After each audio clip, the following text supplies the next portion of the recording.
Martha? Anybody home?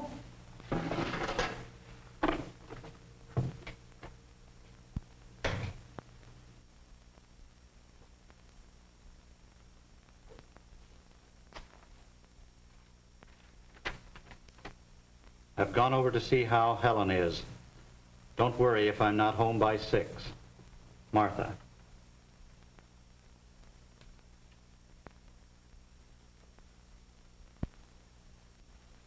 Homer Keith is home from work, a comfortable house on a quiet street, a good place to come home to. So muses Homer Keith as he relaxes in his favorite chair. Homer Keith, a citizen of the United States, a working man, a man with a mind of his own. What he thinks and how he thinks and acts affects the course of democracy. As he reads his newspaper, Homer Keith reflects on some of the problems which he and other citizens like him must face and solve. The problems of crime and of traffic in the cities. How to reroute expressways to serve best in-city and through-city traffic. The problem of providing adequate housing, of clearing out slum areas to make way for modern dwelling units. The people must make the decisions on these problems, all the people, everyday citizens like Mary Smith and Fred Johnson and Pete Kowalski. Homer Keith will tell you that intelligent decisions are not reached easily or quickly. Homer has just come to the point of making an important decision. He must decide what he is for and what he is against, so that tomorrow he can cast his vote.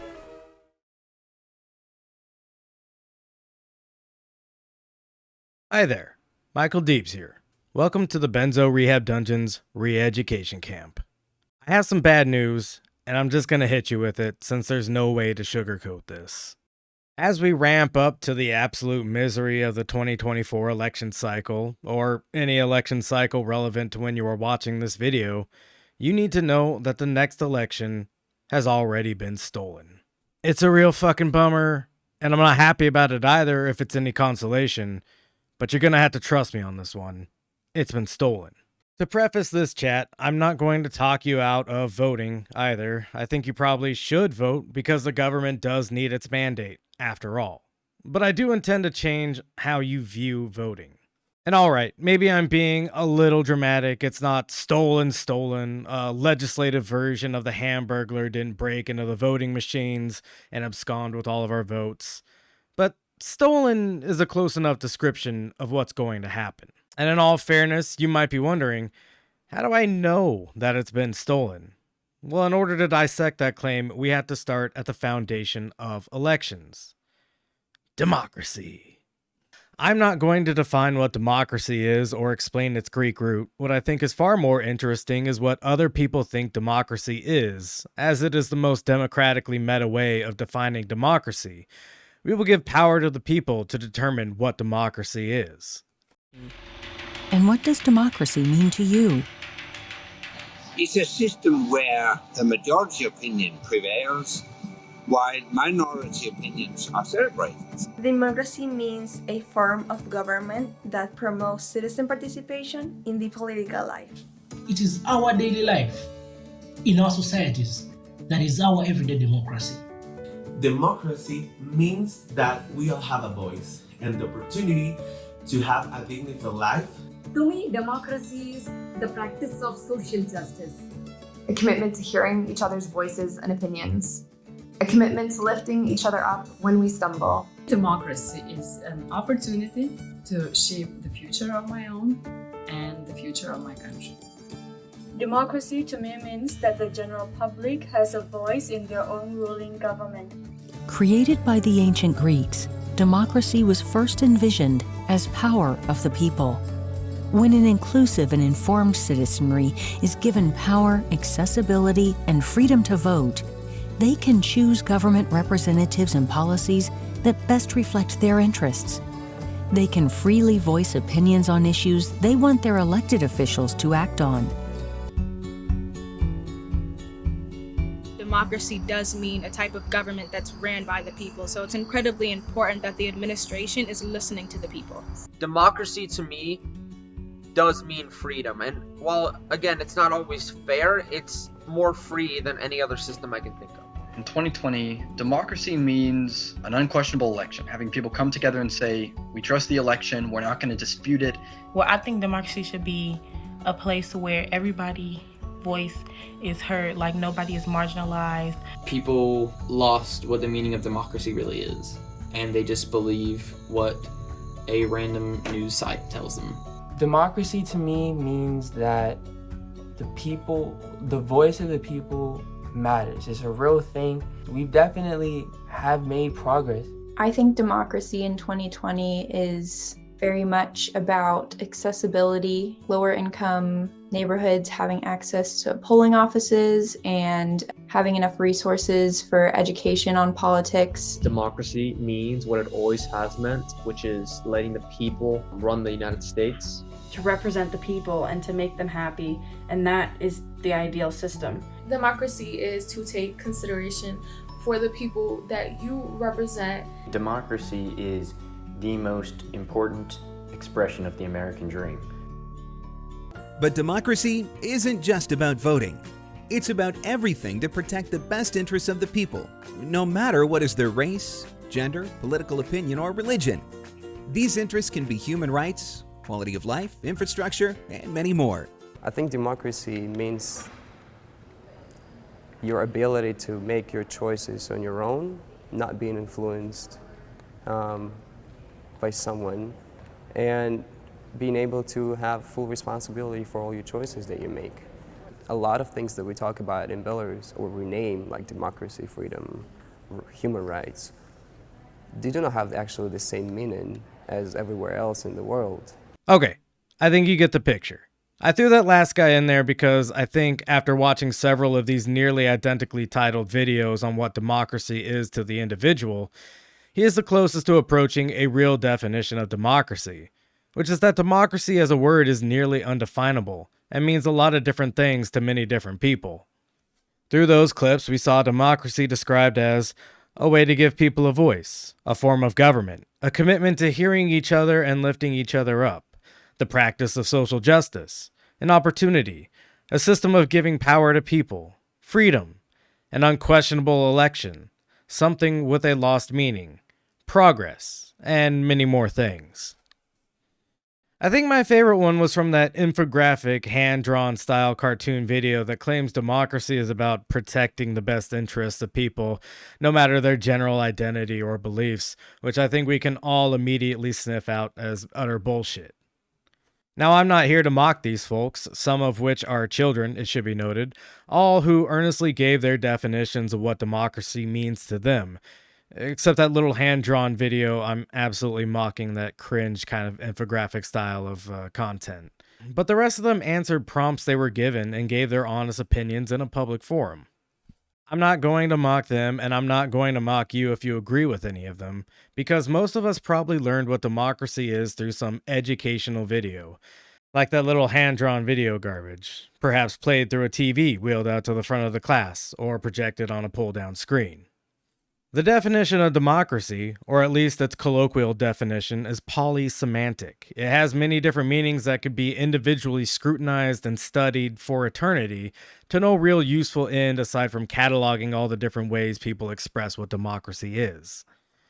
And while the word democracy might have an entry in the dictionary that can provide us with an unambiguous description of the word, a rose by any other name would smell as sweet. What matters is the perception of the word to the public, who ultimately choose what democracy means. Relying on the concrete definition of a word so ubiquitously used as democracy is the same as relying on the dictionary definition of what God is. It's a concept with a vast array of different interpretations all over the world, with different degrees of importance and different cultural and social implications. Everyone engaging with the concept kind of has a distinct internalized understanding of the word. But I think generally what most people would end up boiling their definition of democracy down to is that you as a citizen have some form of choice in how your government is run and who does the running. Ultimately, my point here is that the definition of democracy isn't very important because it is so amorphous between individuals and societies that it escapes any distinct definition attributed to it. What I think is truly important about democracy is how it functions. And no, I don't mean the inner workings of how it is integrated and executed. I mean what it functionally achieves, the functional role it serves in society. And to understand what it achieves, we first need to examine what choice and choosing are. Let's say you go to the supermarket for all your foodstuffs and other things that you like to shove inside that beautiful machine you call a body so it can keep working all those long, hard hours of exploitable labor. Now, you might find yourself in the juice aisle where all that flavored sugar and corn syrup product entices you with the promise of quenched thirst and sated taste bud. Your options may be limited by regional availability, a supply chain's successes or failures, whether or not the person who stocks the shelves has even made it to that aisle yet that day. But given the options on the shelf in front of you, you decide to grab the cranberry juice instead of the apple juice today. You've made a choice. You didn't necessarily have complete control over the circumstances surrounding that choice, but you made the choice, and now when you walk out of the store, you'll do so with a bottle of cranberry juice in your possession. And whenever you so choose, you can imbibe that sweet, tarty, crisp, bog-grown berry juice. Now let's compare that choice and outcome to the choice and outcome of democracy. When you go to vote, you make a series of choices. You vote for some policies and some candidates. You stuff your ballot into the envelope, and then you stuff your envelope into a box. Peel off the backing to that I voted sticker and place it on your shirt. Maybe you take a selfie and post it to social media and urge other people to go on out there and do the same. But afterwards, while you may have voted for the cranberry policies and the cranberry candidates, the choices you made, you end up with apple juice policies and maybe a cran apple set of candidates in your government fridge. I should probably stop using the metaphor here, but you get what I'm saying, right? Democracy isn't necessarily about honoring your choices, beliefs, or political will. That's what it's sold as, but it's not the function that it serves. In every other choice in life, you have a directly corresponding outcome to that choice. If you walk into a store and you pick out a juice you'd like to take home with you, you walk out of the store with that juice. And what's fundamentally different in democracy is that your choice can mean someone else walks out of a store with the juice that they didn't choose, or vice versa. And that's because democracy's function is to be a mechanism for compliance. Every 2 years, the entire country gets together and votes for what juice policies and juice candidates come into power, and every 4 years, we choose some juice policies, some juice candidates, and the juice king, the president. This mechanism for compliance is especially notable in the United States' form of democracy, where the winner takes all in every race and every policy is usually presented as a yes or no solution with very little room for nuance. So every 2 and 4 years, we expect basically half of the voting population to be compliant with the winning choice. Unquestionable election, having people come together and say, we trust the election, we're not going to dispute it. He gets it, probably on accident, but he's on to something. And we only need to look at the last 8 years to see the kind of animosity, gloating, and resentment that this breeds. Especially if your politics are anything like mine, the 2 big elections of the last 8 years have been a grim spectacle. On the one hand, there was the 2016 election where Hillary lost to Trump and the right wing cheered and celebrated the win.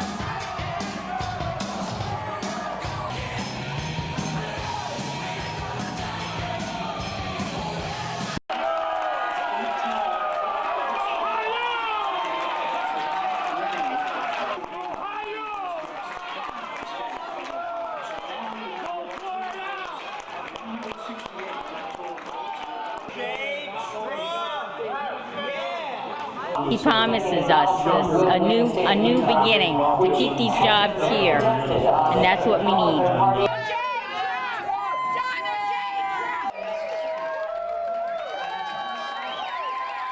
Very closely to see who's going to have power in the Senate.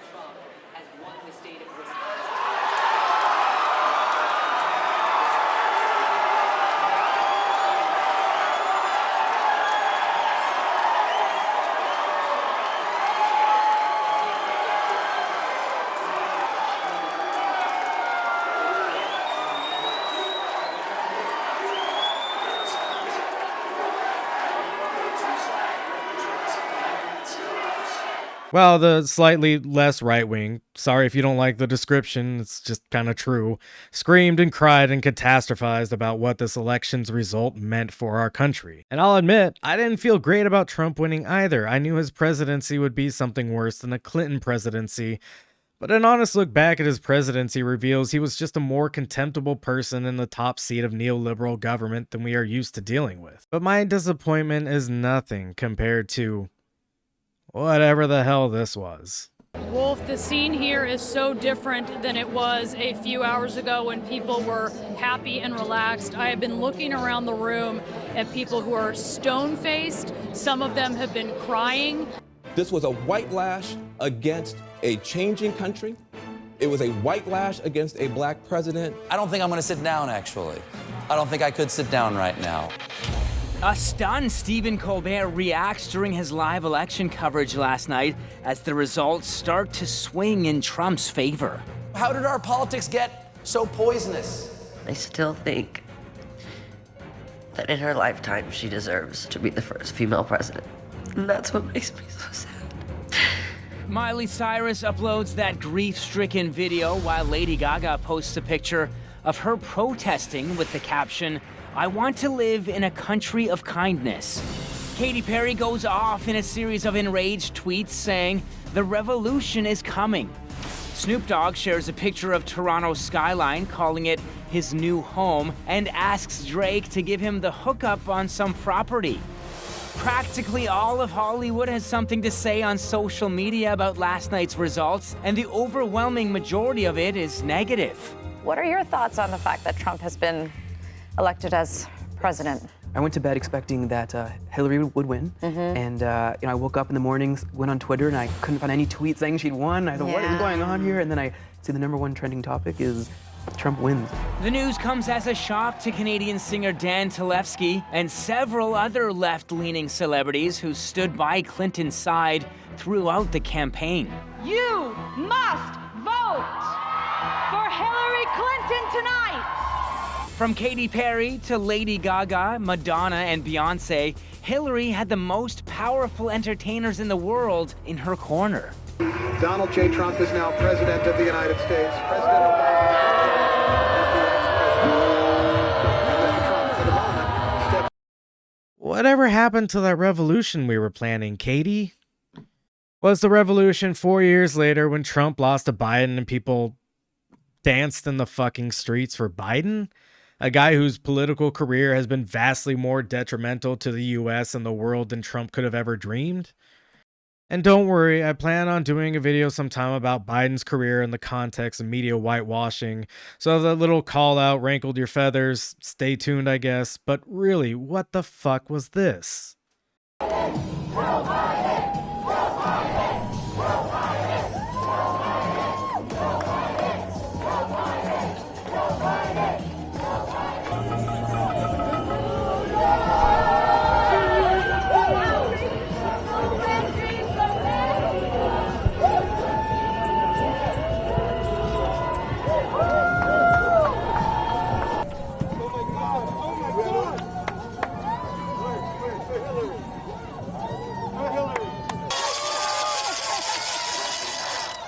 Well, it's easier to be a parent this morning. It's easier to be a dad. It's easier to tell your kids character matters. It matters. Telling the truth matters. Being a good person matters. And it's easier for a whole lot of people. If you're Muslim in this country, you don't have to worry if the president doesn't want you here. If you're an immigrant, you don't have to worry if the president's going to be happier to have babies snatched away or send dreamers back for no reason. This is vindication for a lot of people who have really suffered. You know, the I can't breathe. You know, that wasn't just George Floyd. That was a lot of people that felt that they couldn't breathe. And then I present to you the losing side of that election. 49 hours declaring it a riot. 5 to 50 be advised, Capitol Police 1 advised they're trying to breach and get into the Capitol.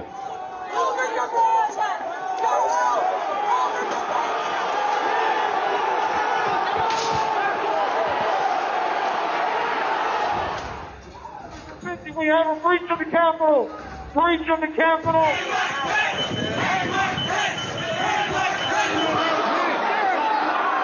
A 3-hour video just released by the Justice Department after CNN and other outlets sued for access shows one of the most violent and prolonged battles between Capitol Police and the pro-Trump mob. The video, taken from a Capitol security camera on the Lower West Terrace, does not have sound, but it shows how dozens of rioters moved in on Capitol Police, spraying the cops who stood guard with pepper spray, pointing strobing flashlights at them, striking them with batons and flagpoles. More than an hour in, when police push back, you can see a helmet knocked off of one officer's head. Just amazing. And to be clear, I don't think that January 6th was as catastrophic as the media tries to make it out to be. If our democracy is so fragile that a bunch of wannabe operators can temporarily inhabit a building, and because that building is the special building, we suddenly no longer have a functional democracy and everything is now totalitarian rule, well, I'd argue that that doesn't make a very strong case for the resiliency of democracy, and I'll be getting into the threats against democracy a little bit later in the video, but to briefly touch on January 6th. Calling what happened at the Capitol in 2021 a coup attempt is extremely generous. A bunch of not very smart people got extremely riled up and entered the Capitol building with some various degrees of force, sure. If you look at the history of successful coups, these kinds of things usually, if not always, have some kind of significant unified military presence behind them, something notably absent from January 6th. It never had a chance to become anything more than a tantrum, and continuing to give it the credibility and seriousness of a coup attempt is giving Congress more political power to pass more legislation that violates our freedoms. But back to what I was talking about, the whole democracy and animosity thing. What you see prominently in the last 8 years of elections, where the upset and triumph has been passed back and forth between one semi-distinct group of neoliberals to the other, is that either side is expected to be compliant with the outcome, and that not complying or not accepting the outcome is a threat to democracy, even if that non-compliance is mere theater. And while your natural inclination might be to point to the infamy of January 6th as a clear example of election denialism, a lack of compliance with the electoral outcome, it's worth noting that the Democratic Party's leadership and a great deal of true blue Democratic voters disputed the legitimacy of the Trump win, laying down a great deal of precedent for election denialism of their own. You can run the best campaign, you can even become the nominee, and you can have the election stolen from you. How can you win with Russian interference, though? That's what real I'm thing. scared about in 2020. But rightly. Because I think he's an illegitimate president that didn't really win. So how do you fight against that in 2020? You are absolutely right. He's an illegitimate president in my mind. Would you be my vice presidential candidate? Folks, look, I absolutely agree. Trump didn't actually win the election in 2016. He lost the election, and he was put into office because the Russians interfered. Trump knows he's an illegitimate president. The president-elect, although legally elected, is not legitimate. I don't see this president-elect as a legitimate president. You said you believe that Russia's interference altered the outcome of the election. I do. We have a president who, if in fact it is proven, has been assisted by the Russians and may in fact not be a legitimate president. The one thing that Trump is fearful of when it comes to his being president is that finally we will see how illegitimate his victory actually was. I have an objection. I object to the 15 votes from the state of North Carolina. I object because people are horrified. He's an illegitimate president. Do you believe Trump is a legitimate president? What I believe is that there's no question that the outcome of this election was affected by the Russian interference. There absolutely is a cloud of illegitimacy. So that legitimacy is in question, yes. So that was a very tainted election, and in that sense, it's illegitimate. Why do you think the president is going to such great lengths to essentially prove that he beat you? Because he knows he didn't. He knows he's an illegitimate president. Stolen emails, stolen drone, stolen election. Welcome to the world of unprecedented Trump. So do you believe President Trump is an illegitimate president? Based on what I just said, which I can't retract. And if your gut reaction is to agree with the Democrats that Trump stole the 2016 election, their argument isn't that the applied process of democracy, the collection and tallying of votes, is what is flawed. Their argument is that democracy's failure is a voter problem. That the voting population can't properly decide for themselves because their vote can be influenced in a way they don't approve of. Power to the people indeed. Which I would argue is a more ideologically dangerous form of noncompliance with election results, but it is nonetheless a form of noncompliance with the democratic process. And as much as they wanted to treat Trump as some kind of aberration to American politics, as much as they wanted to disown him, the Republican Party could shut down any verbal resistance by relying on the mechanism of compliance that democracy provides. Because, after all, feelings hurt, the facts don't lie, he's still your president. Yeah, he's still your president, in spite of what you claim. All around the USA on a long Trump train. Yeah, he's still your president. Let's show our nation's pride. America, God bless our 45. Oh yeah. So you might think, okay, it's a mechanism for compliance, or at least that's part of what democracy ends up doing. But due to the shared reality we all live in, sometimes we have to force some compliance to make sure people aren't trampling over each other. And I agree with that in principle, but that's not really what we end up getting out of it, is it? And the people can vote to trample all over each other or to restrict previously recognized rights, can't they? Democracy isn't used to avoid trampling, sometimes the trampling is the goal. And no matter what, because of the winner-take-all version of democracy we have in the US, whether for public good or bad, someone is getting trampled. Someone ends up having to live under choices they were against, and as much as Trump wasn't or Biden isn't your president, the losing side ends up complying with the outcome while their party officials or supporting celebrities play dress up as a resistance party. And to be perfectly honest about the situation, there's probably no way to avoid exerting some amount of force over others to retain some good order. I think it's something we should try to avoid as much as possible, but it's kind of ultimately unavoidable. But the way we determine how to organize that force, what we use to organize it, that mechanism of compliance through public choice, that democracy thing we've been talking about, well, I don't know if you've heard anything about this, but it's in some serious fucking trouble. Democracy on the line. They don't want to talk about how they did everything they could to blunt our questions into voting integrity. If I were a betting person right now, I say Trump is going to run again. I mean, he seems to be setting himself up to do that. And if he's not held accountable, then he gets to do it again. I think that could be the end of our democracy. Not to be too, pointed about it, but I want people to understand that this is a make or break point. America's system of government came under direct assault on the 6th of January during the Capitol insurrection. That horrific moment, which was largely motivated by coordinated efforts to overturn the 2020 presidential election, shocked many of us to the core and called into question, unlike ever before, the shared values and trusted institutions that have made our country a shining beacon for the world for nearly 2.5 centuries, a beacon of democracy. Freedom, personal freedom, is fundamental to who we are as Americans. There's nothing more important, nothing more sacred. That's been the work of my first term, to fight for our democracy. My opponent, he questioned the 2020 election for a while, then he stopped, then he got a call from a guy in Florida, and now he's questioning the 2020 election again. But what's worse than that?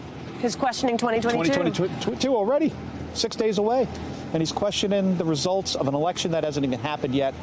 This is dangerous for our democracy. And while it's extremely difficult to filter through the limitless supply of contemporary articles on the subject of the threats to democracy we are currently facing, any U.S. historian could probably tell you that the threats to democracy have always been here, both through internal and external forces. It seems our good old system of compliance is always on the precipice of disaster.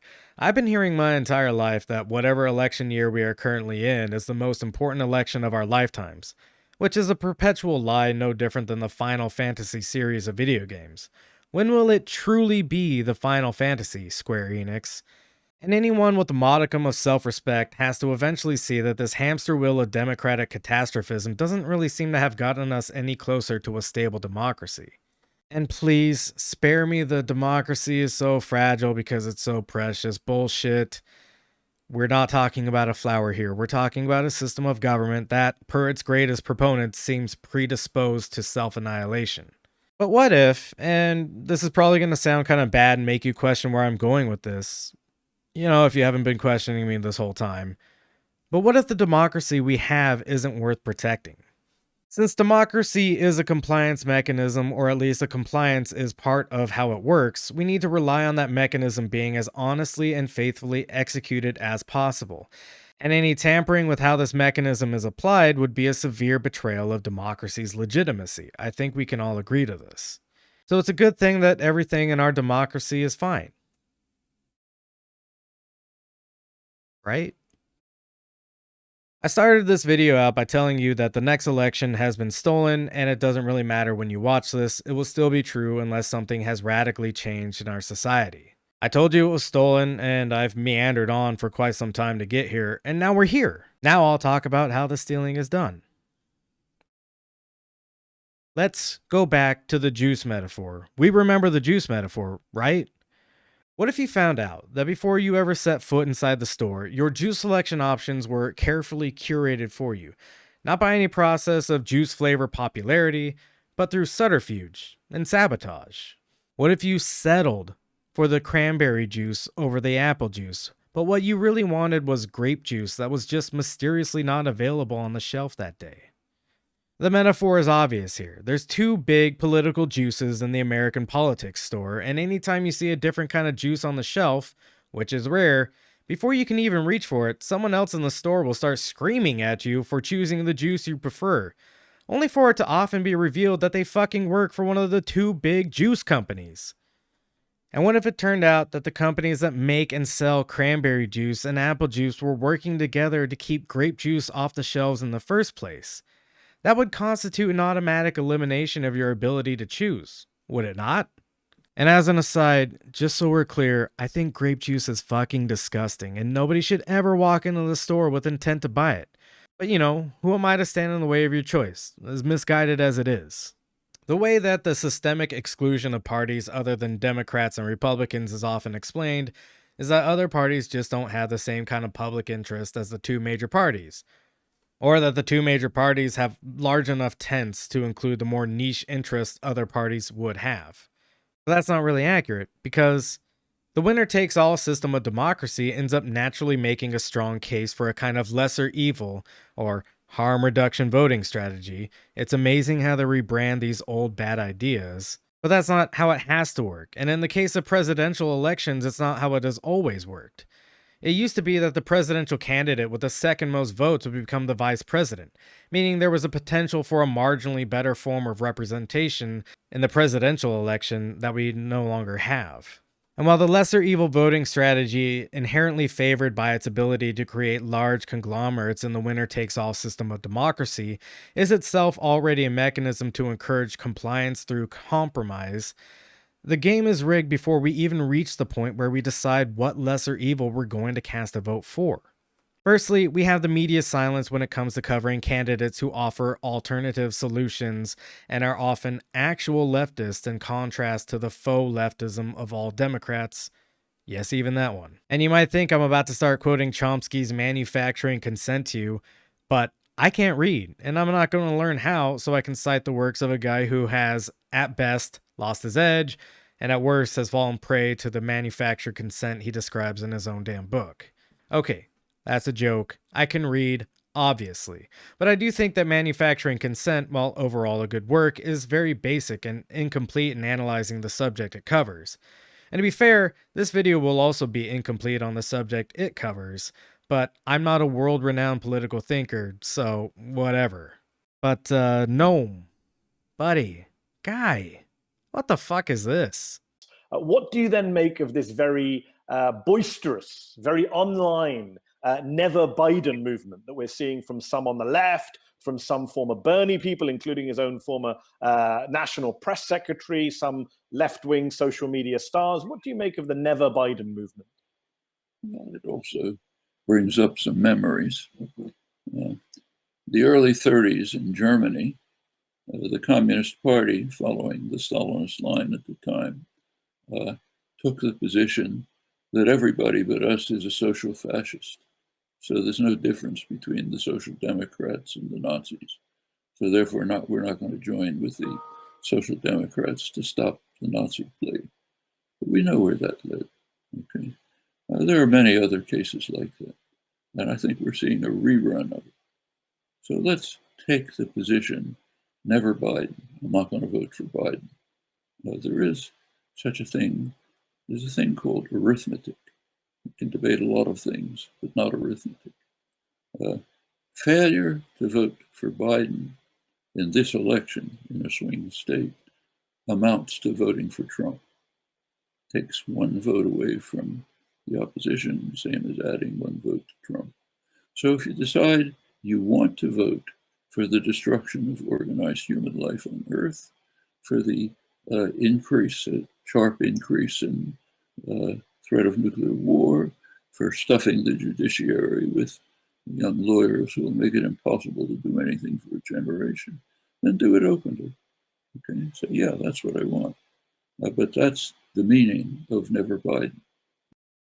He says arithmetic isn't debatable, which the pedant in me wants to say is a debatable claim.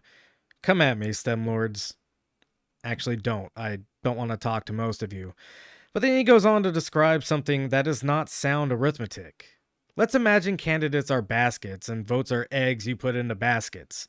Baskets A and B have a track record of being really shitty baskets to put your eggs into, so you decide to gently lay your little vote egg into basket C.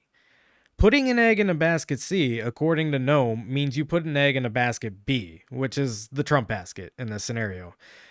This is literally what he's claiming. That's not arithmetic, Noam. That's you trying to get people to comply with something they don't want while dangling a boogeyman over them.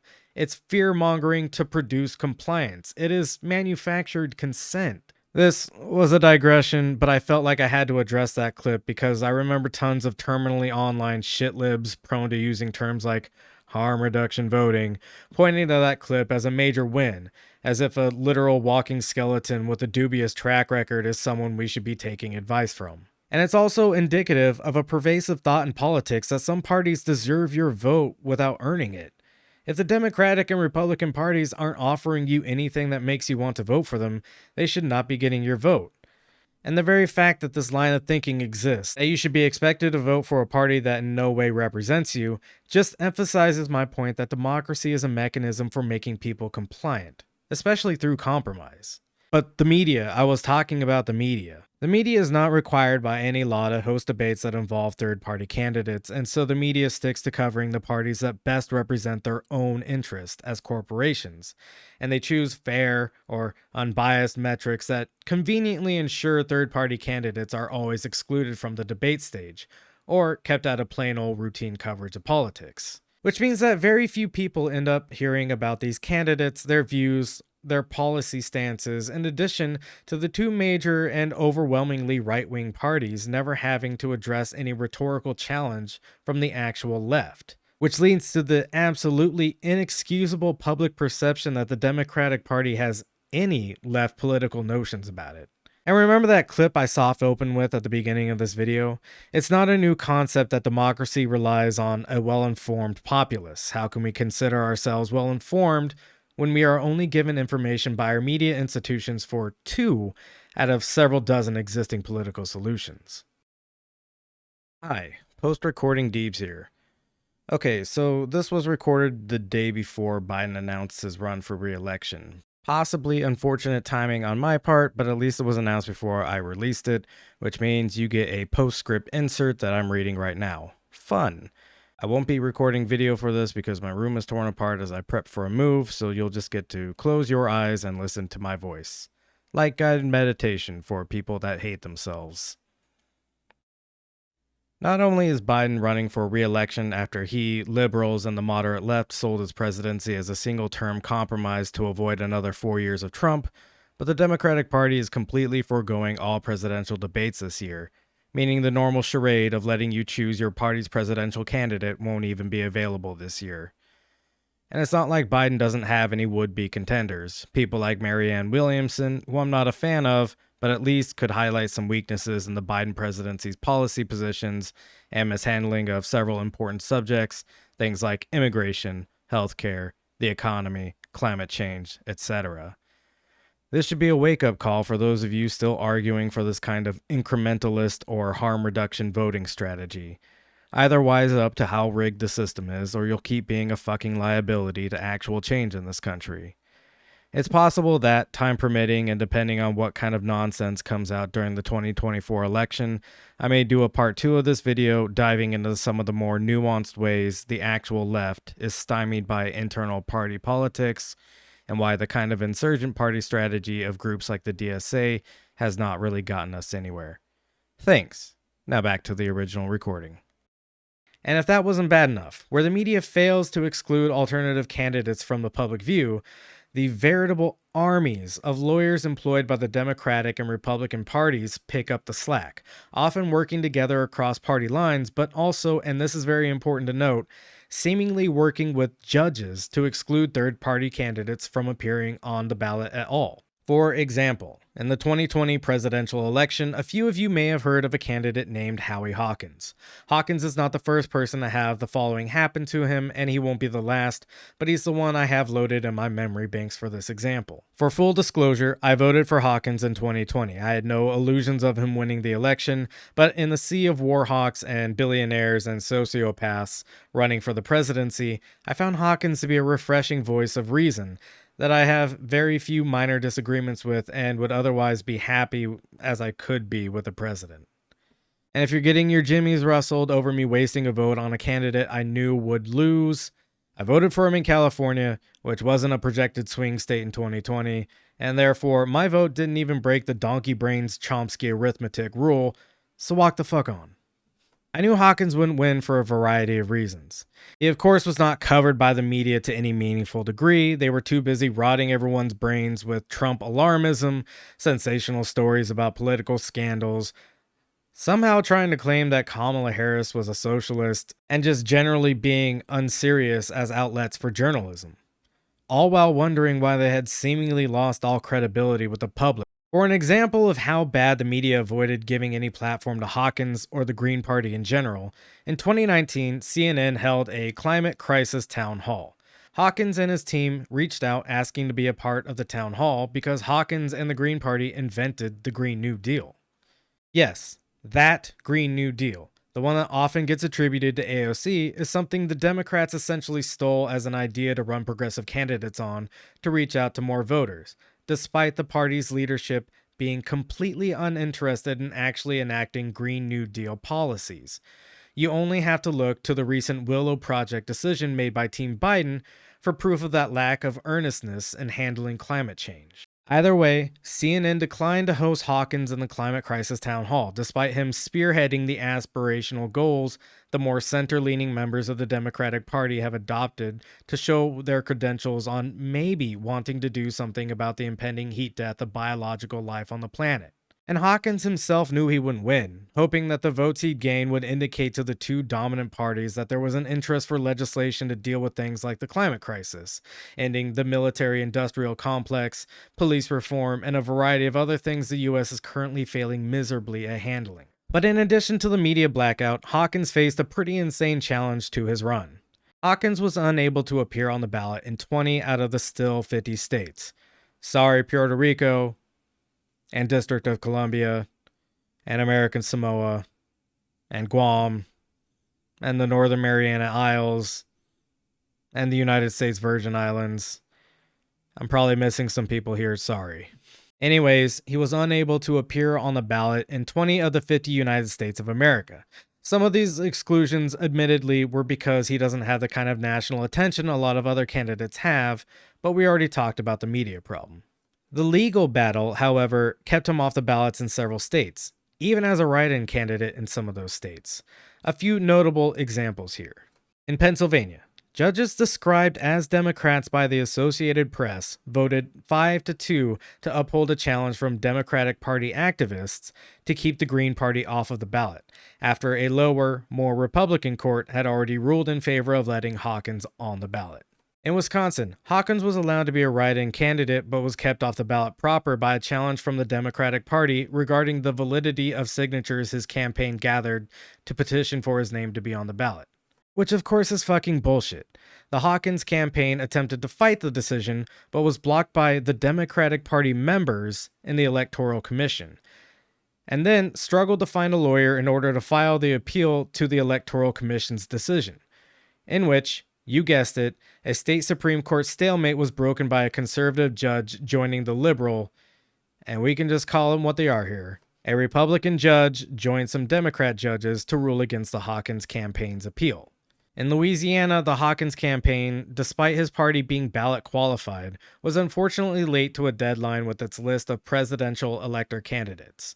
You know, for that electoral college that is itself a completely undemocratic facet of our supposed democracy. And because it missed the deadline, he was removed from the ballot. You might think this is fair, but it's actually kind of unprecedented because these elector candidates are only necessary on election day. And in the past, the Democratic and Republican parties have been late submitting their electors to other states. A short, maybe incomplete list. In 1964, the Democratic Party was late to do this in Iowa. In 1988, both parties were late in Indiana. In 1996, the Democrats were late in Ohio and Montana. The Republicans were late in 2004 in Florida, and both parties were late in Texas in 2008. You've never heard about any of these cases because in all of these cases, the Democrats and Republicans were given exceptions, because everyone knows this doesn't matter. And it's ludicrous that they were given exceptions despite having way more resources and personnel available to them than the Green Party has, and still they somehow managed to miss the deadline. But it sort of makes sense because these electors are only necessary on the day of the election. And I'm highlighting what happened to the Green Party in the 2020 election because it's something I've followed as part of my interest in political analysis, but this shouldn't happen to any candidate or parties, even the ones I dislike, which is all of them, sometimes including the Green Party. Because what is the precedent here? That you can only run a legally legitimate campaign if you have an army of lawyers you've obtained through ungodly amounts of donation money, the broad majority of that money being donated from corporate entities? That's probably it, huh? And further on this subject, how can we expect judges that can be accurately described as members of a political faction to make appropriate rulings in these cases? They have a clear conflict of interest whether you agree with their rulings or not. Many of these judges owe their careers to the Democratic and Republican parties, and we're just to expect that they operate in good faith to challenges against either of these parties? Which leads me to another important point. Neither the Democrats or Republicans are official government entities. Many of their party members hold positions of government office through elections, but they're not government organizations.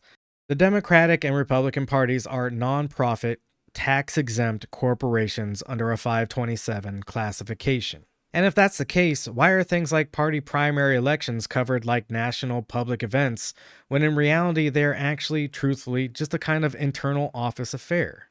For example, if you're a Democratic Party voter, which, ew, why? You can look at the 2016 Democratic Party primary elections.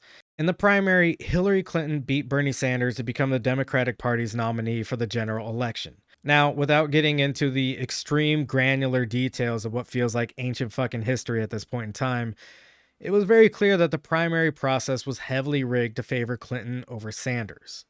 It was so blatant that even the Democratic Senate Minority Leader at the time, Harry Reid, publicly said that Sanders was not given a fair deal. And further, the political fallout of the whole rigging the primary thing caused Debbie Wasserman Schultz, who was DNC chair at the time, to resign from her position. Thankfully, her career was utterly destroyed by this subterfuge. I'm kidding, she's literally a congressional representative now.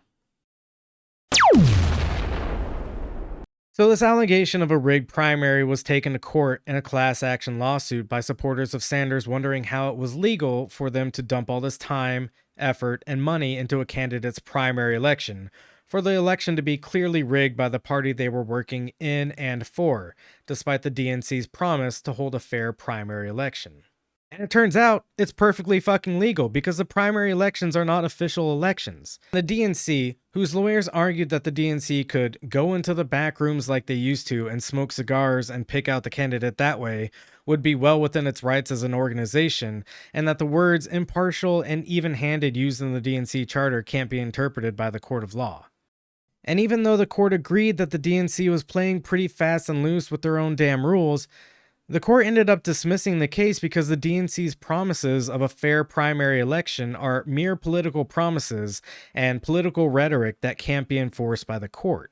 So I go back to the question, why does the media glom onto these primary election events and treat their operations like part of a national public event? Primary elections are not even required, and up until around the late 1960s, primaries were not used by the parties in a majority of states. And the primary system we have today was still being experimented with until the late 80s and early 90s. I am basically older than the modern primary process. And that means something significant because I'm like not that old, okay?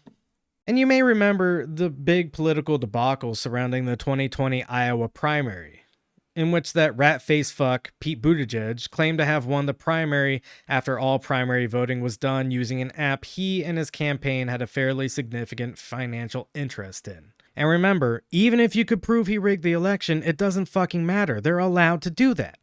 But it's worth pointing out that his campaign had given what might be considered a lot of money to a relatively new tech startup named Shadow Inc., the real name of a real company trying to get into Democratic Party caucus technology before the Iowa primary. That's just a factually true statement. And the debacle of Shadow Inc. and the Iowa primary could be an hour-long video of its own, but a quick rundown of the highlights. Shadow Inc. wasn't originally going to be used in the Iowa primary, but leaders in the Democratic National Party advised the Iowa Democratic Party to abandon their plans to do reporting by phone and instead recommended they go with Shadow's app, which was hastily created just 2 months before the election. And according to the New York Times, Shadow's involvement with the election was kept secret from low-level staffers and people involved with the Iowa primary caucus. In addition to this baffling secrecy, the Department of Homeland Security, not my favorite organization on planet Earth, but that's hardly the point, offered to run security tests on the app, and the Iowa Democratic Party declined. Now, to me, if I'm trying to run an election and an organization well-versed in data security offers to test the voting app I'm going to use, shit, I don't know, I'd take that deal.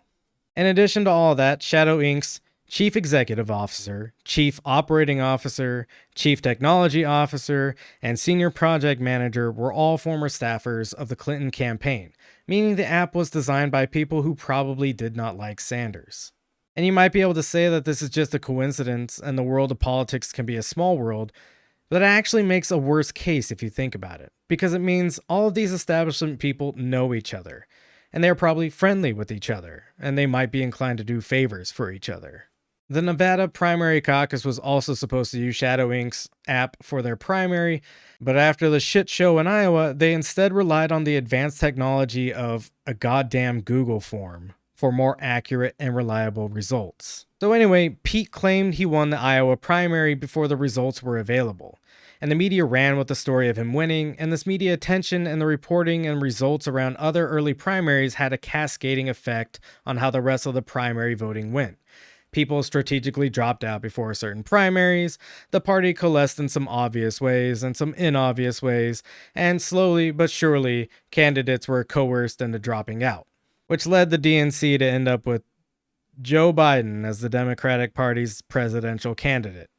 I'm sure that was all just accidental. And I already said I plan on making a separate video about that Biden guy's career as a demon in human flesh form, so I won't go too deep into it, but if Joe Biden becoming the nominee didn't make your heart hurt, you have something deeply wrong with you. And if you're a Republican voter, which, ew, why? And you're gloating about this takedown of the Democratic Party's primary, all the same rules apply to the Republican Party. They are perfectly well within their rights to rig their primary elections and likely have done so in the past. And in fact, a very similar thing to the 2020 Democratic primary shenanigans happened to the Republican Party in 2012, also in Iowa, probably because it's considered a very important primary. Mitt Romney was declared the winner of the Iowa primary by 8 state delegate electoral votes. This would later turn out to be an incorrect tally of the votes, but not until Romney was able to ride the wave of popularity to win the New Hampshire primary, which apparently is a big deal, and it wasn't until 8 days after that primary vote that the Republican Party had to admit, well, They had no fucking clue what actually happened with the votes, saying they misallocated some votes and just plain lost some others in what was a very tight race. And it's worth noting that Romney's false win in Iowa gave him a significant lead in favorability polling over Santorum, the actual winner, who was gaining on Romney in polls but started declining after the Iowa primary vote, meaning Iowa would have been a pretty big upset to the Republican Party's preferred candidate, Romney. Funny how things just work out like that, right? I'm not capable of going back in time to investigate whether or not the funny business in the 2012 Republican primary was explicit rigging or not, and it doesn't seem like the Republican Party themselves cared to investigate it, which makes you wonder why, and the whole thing has a really funny smell about it. But the fact is, the Republican leadership wanted Romney to win, because they knew Santorum just did not have the goddamn juice to win against Barack Obama. And it's not like Romney did either, but national polling at the time looked much better for Romney's chances than Santorum's. So I'll let you decide whether or not the extremely convenient Iowa primary mix-up was election rigging or not, but I'll reiterate that it doesn't matter if you can prove it because parties are allowed to rig their internal primary elections. Which means that your average Ohio fishing tournament has more legitimacy and criminal consequences for cheating than a political party's primary process. Say that one 3 times fast. My point is, it doesn't matter what party you belong to, and it would stand to reason that the 2 foremost parties in America are the parties that are most adept at manipulating the system they operate in. And this kind of intra-party election rigging isn't really isolated to the presidential elections. There are many cases of the RNC and DNC running candidates for congressional and senatorial seats against candidates that are their voter-base favorites, heavily funding the party leadership's pick, and sometimes outright sabotaging campaigns in order to put the candidates' party leaders, not the people, want in power. And if you think it's bad enough that your vote might not matter in your political faction, just wait until you hear about gerrymandering, which is a complex subject that I barely want to talk about, but let's do it real fucking quick and dirty as I can manage, I guess. The basic concept of gerrymandering is that since all voting is done in districts that are supposed to be more or less representational of a region's constituents, it'd be a real shame if you change the boundaries of those districts in such a way that it ends up nullifying the votes of specific populations that tend to lean one way or another, or consolidating them in such a way that you minimize the impact their votes have on the overall party composition and electoral government.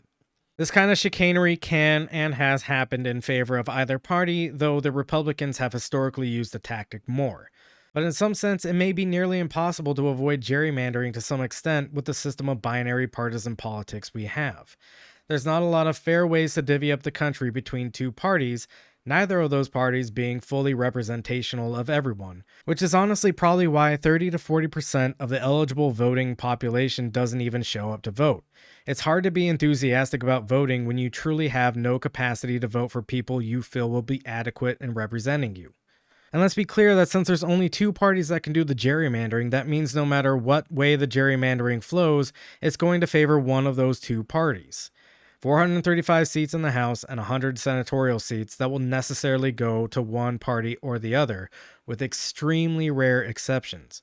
So rare, in fact, that currently there are only 2 senators identifying as anything other than Democrat or Republican, one of which was elected as a Democrat, and absolutely nobody in the House that isn't a Republican or Democrat.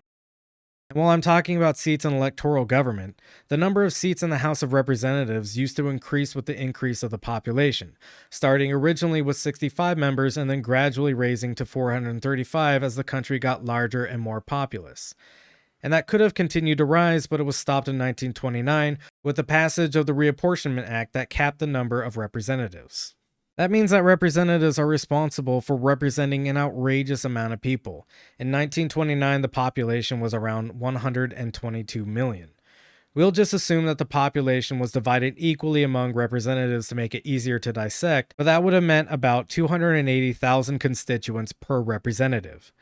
Today, the population is about 333 million, or 765,000 constituents per representative. Now, I don't know about you, but I'm barely comfortable speaking on behalf of my small circle of friends, let alone 280,000 or 765,000 people. And that representation is only going to be spread thinner with time. And I'll remind you, That representation is a result of a lot of backdoor politics, and corporate donations are largely responsible for getting these people to their elected seats. And perhaps as a final point to make before I amble on to the ending of this video, while I've used historic examples of how the voting process has changed, like how the vice president used to be whoever got the second most votes, or how the primary process never used to exist, I'm not necessarily calling for a return to any older version of democracy we've had in this country or anywhere else for that matter. The foundation of democracy in Greece excluded the rights of slaves and women, or basically just anyone who wasn't a man who owned land. And our own government has a history of being really selective with who has the right to vote. A short but incomplete list would include indigenous people, black folks, women, I think the Irish at one point. I'm not going to look that one up. It just feels right to me. And currently, voting rights are not extended to felons, which includes a lot of people who are convicted for things like possession of marijuana, a drug currently legal in many states. And voting rights aren't currently extended to undocumented immigrants, which is a policy you might agree with, but I'd simply contend that if we are going to rely on the labor these folks provide, they should be extended some kind of right to representation.